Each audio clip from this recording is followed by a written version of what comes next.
এই সংক্ষিপ্তসারটি দ্য 60-ডে breakthrough stop waiting for January 1 বইটি সম্পর্কে। এই বইয়ে আপনি সিদ্ধান্ত নেওয়া, মনোযোগ, নিজেকে উন্নত করা, শৃঙ্খলা এবং আত্মপর্যালোচনা এই 5টি সোনালী নীতির মাধ্যমে কিভাবে মাত্র 60 দিনের মধ্যে বড় অর্জন করতে পারেন সে সম্পর্কে জানতে পারবেন। বুক বাংলাতে আমরা চেষ্টা করি আপনাদের সামনে বইয়ের সবচেয়ে গুরুত্বপূর্ণ শিক্ষা সহজ ভাষায় তুলে ধরতে।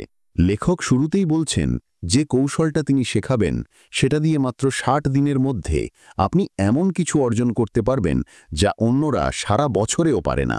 এটা কিন্তু কোনো বাড়িয়ে বলা কথা নয়। যদি বিশ্বাস না হয় তাহলে সিলভেস্টার স্ট্যালোনের গল্পটা শুনুন। তিনি ছিলেন একজন সংগ্রামরত অভিনেতা যার ঘর ছিল না, খাবার কেনার টাকাও ছিল না।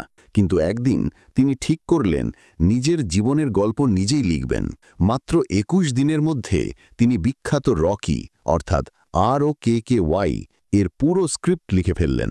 স্ক্রিপ্টটি অনেক জায়গায় পাঠানো হলো, সবাই প্রত্যাখ্যান করল, কিন্তু তিনি লেগে থাকলেন। শেষমেশ যখন ছবিটি তৈরি হলো সেটি অস্কার জিতল, আর সিলভেস্টার স্ট্যালোন হয়ে গেলেন হলিউডের কিংবদন্তি।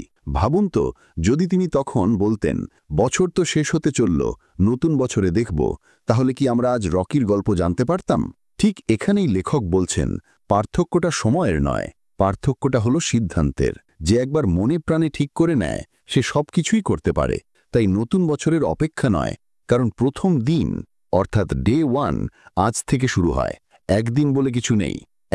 সিদ্ধান্ত নিন, অপেক্ষা নয়, এখনই সিদ্ধান্ত নিন। এই কথাটা সত্যি ভাববার মতো। প্রতি বছর একই গল্প হয়। বছরের শেষ দিকে সবাই বলে আর তো 2 মাস বাকি, নতুন বছর আসুক তখন শুরু করব। কিন্তু যারা নতুন বছরের জন্য অপেক্ষা করে তারা প্রতি বছর সেই জায়গা থেকেই শুরু করে যেখানে গত বছর ছেড়ে এসেছিল। আর যারা আজকে কঠিন সিদ্ধান্ত নেয় তারাই পরের বছর সবাইকে চমকে দেয়।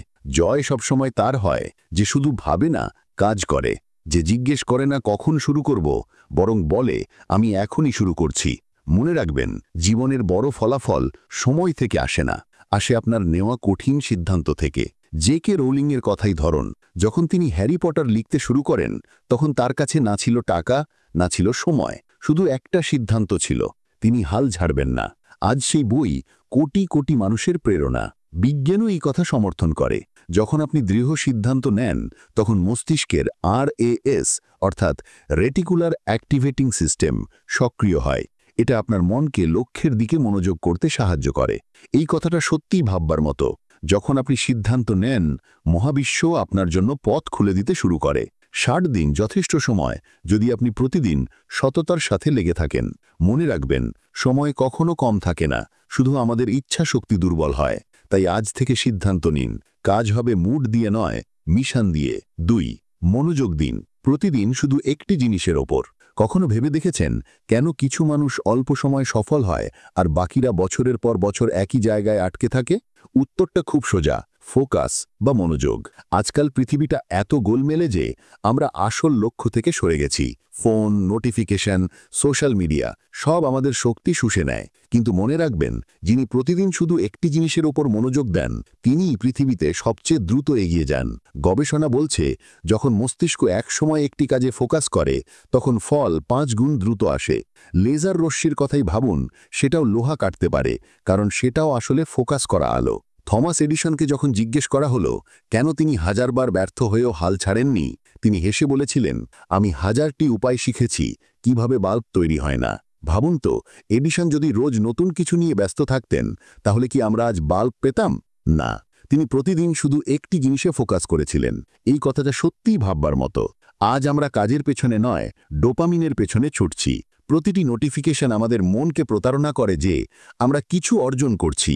তাই এই 60 দিনে বড় কিছু করতে চাইলে প্রতিদিন শুধু একটি অভ্যাস, একটি লক্ষ্য, একটি মিশনে ফোকাস করুন। যখনই আপনার মন অন্যদিকে যেতে চাইবে নিজেকে বলুন, এখন নয়, আমার একটা মিশন আছে। 3 উন্নত করুন, প্রতিদিন নতুন কিছু শিখুন। ভাবুন তো, 2 মাস আগের আপনার সাথে আজকের আপনার যদি কোনো পার্থক্য না থাকে তাহলে বুঝতে হবে আপনি জীবনে উন্নতি করেননি, কেবল সময়টা রিপিট করেছেন। এটাই কমফর্ট জোনের সবচেয়ে বড় ফাঁদ। আজকের যুগে যে শেখা বন্ধ করে দেয় সে পিছিয়ে পড়ে, কারণ এখন যুগটা সবচেয়ে স্মার্ট ব্যক্তির টিকে থাকার। তাই প্রতিদিন নিজেকে আপডেট করা খুব জরুরি। যেমন আমরা ফোন ফাস্ট করার জন্য সফটওয়্যার আপডেট করি, তেমনি মস্তিষ্কেও রোজ আপডেট করতে হয়। কাঠুরের গল্পটা শুনুন। দুজন কাঠুরে সারাদিন কাঠ কাটত, কিন্তু একজন দ্বিগুণ কাঠ কাটত, কারণ সে প্রতি 2 ঘন্টা অন্তর কুড়ুল ধার করত। এটাই হলো ব্যস্ত থাকা এবং নিজেকে আপগ্রেড করার মধ্যে পার্থক্য। নিজেকে প্রশ্ন করুন, আজ নতুন কি শিখতে পারি? হতে পারে সেটা নতুন কোনো দক্ষতা, নতুন কোনো চিন্তা, বা শুধু নিজের রাগ নিয়ন্ত্রণ করা। মনে রাখবেন, যতক্ষণ আপনি শিখছেন ততক্ষণ আপনি সজীব। বিজ্ঞানও শেখায় যে যখন আমরা নতুন কিছু শিখি তখন আমাদের মস্তিষ্কে নতুন সংযোগ তৈরি হয়। অর্থাৎ জ্ঞান কেবল শক্তি নয়, এটা মস্তিষ্কের জ্বালানি। 4. শৃঙ্খলা, মুড নয়, মিশন দিয়ে কাজ করুন। আপনি কি খেয়াল করেছেন বছরের শেষ দিকে মানুষ কি বলে? আর তো 2 মাস বাকি, নতুন বছর আসুক তখন শুরু করব।